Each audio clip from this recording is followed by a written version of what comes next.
ሰላም እንዴት ቆያችሁ? ውድ የዚህ ቻናል ተከታታዮች አዳዲስ መረጃ እንዲደርሳችሁ ሰብስክራይብ እያደረጋችሁ በርካታ መረጃዎች ይዘንላችኋል። በትግራይ ክልል የሰላም ፈላጊዎች ምክር ቤት ተቋቁሟል በአዲስ አበባ ማለት ነው።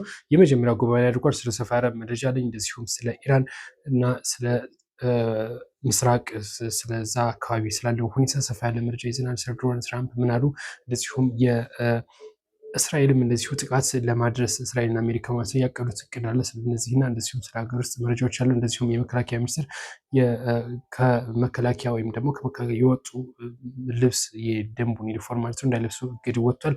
እነዚህና በርካታ ጉዳዮችን ይዘናል ከሀገርም ከውጭ። እናንተ ግን ሰብስክራይብ እያደረጋችሁ አብራችሁን እንድትቆዩ ጠይቃችኋለን። ወደ መረጃዎች የመጀመሪያው መረጃችን የሚሆነው የትግራይ የሰላም ለውጥ ምክር ቤት ምስረታ ተካሂዷል በአዲስ አበባ ማለት ነው። የመጀመሪያው ጉባኤንም አድርጓል። በዚህ ጉባኤ ላይም እነ ጀነራል ጻድቃን እንደዚሁም ደግሞ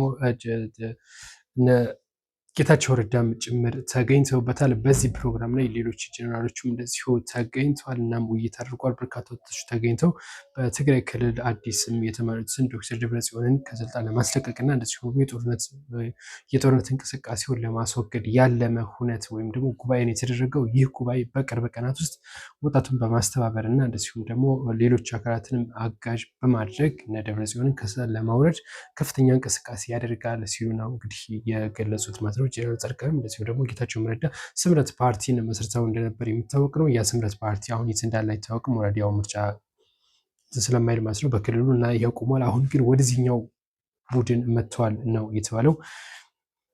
ያው ምናየው ነገር ነው የሚሆነው። ሌላኛው መረጃችን የሚሆነው ደግሞ የመከላከያ መረጃ ነው የሚሆነው ማለት ነው። መከላከያ እንደዚሁ አንድ ማስጠንቀቂያ መልእክት አውጥተዋል። ከመከላከያ የለቀቁ ወታደሮች ከለቀቁ በኋላ ማለት ነው የመከላከያን ዩኒፎርም ለብሶ መገኘት እጅግ የተከለከለ ወንጀል ነው ሲሉ ገልጸዋል። ይህንንም ተደርጎ የተገኘ አካል የአካባቢው ባለስልጣናት እንደዚሁ መከላከያ አባላት በቀጥታ ወደ ካምፕ ወስደው ቅጣት እንዲቀጣ ይደረጋል የሚል መግለጫ ወጥቷል። ለዚህ ደግሞ ዋናነት ይህንን እንዲያወጡ ያስደረጋቸው በትናንትናው ዕለት በቢሸፍቱ ሰላማዊ ሰልፍ ተደርጎ ነበር። ቪዲዮውንም አያይዝላችኋለሁ በነገራችን ላይ እና በዛ ሰላማዊ ሰልፍ ላይ በርካታ የመከላከያ ዩኒፎርም እየለበሱ የቀድሞ ተዋጊዎች ማለት ነው የአካል ጉዳት የደረሰባቸው እና ያንን ወጥተው ሰላማዊ ሰልፍ አድርገው ነበር። በርካታ ወከባ ተፈጥሮ ነበር እና በዛ ምክንያት ነው በዛሬው ዕለት ይህንን እግድ እየወጣው ነው እየተባለው። ሌላኛው መረጃችን የሚወስደን ደግሞ ወደ ኬንያ ነው። በኬንያ ሰላማዊ ሰልፍ እየተደረገ ነው የሚገኘው በሰዓት ማለት ነው።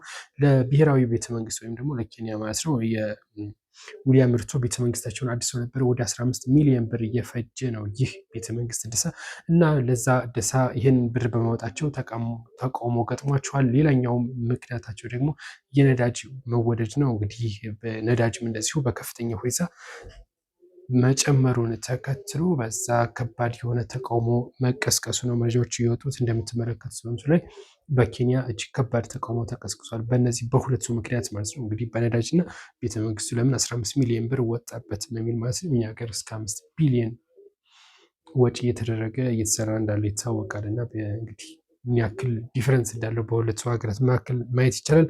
ሌላኛው መረጃችን የሚሆነው ደግሞ ፑቲን በዛሬው ዕለት ወደ ቻይና ያቀናሉ ነው የተባለው። በቻይናም ለ2 ቀናት የሚቆይ እንግዲህ ጉብኝት እንደሚያደርጉ ነው እየተነገረ የሚገኘው። ከዛሬ ከሰዓታት በኋላ ማለት ነው ወደ ቻይና እንደሚገቡ ይጠበቃል። ደማቅ አቀባበል እንደሚደረግላቸውም ነው እየተነገረ የሚገኘው። ምናልባትም ከትራምፕ እየበለጠ ሞቅ ያለ አቀባበል ይደረግላቸዋል ተብሎ የሚጠበቀው። በተለያዩ ጉዳዮች ላይ ስምምነት ያደርጋሉ፣ ይዋያሉ ተብሎ ነው የሚጠበቀው ማለት ነው። እንግዲህ ዶናልድ ትራምፕ ቻይናን ከጎበኙ በኋላ እንግዲህ ፑቲንም ወደዛ ማቅናታቸው ምናልባትም እነዚህ ሁለቱ ሀያላን ሀገራት ወደዛ ለምን ይሄዱ በተለይ ከኢራን ጋር ስላለው ጉዳይ በስፋት እንደሚወያዩ ይጠበቃል።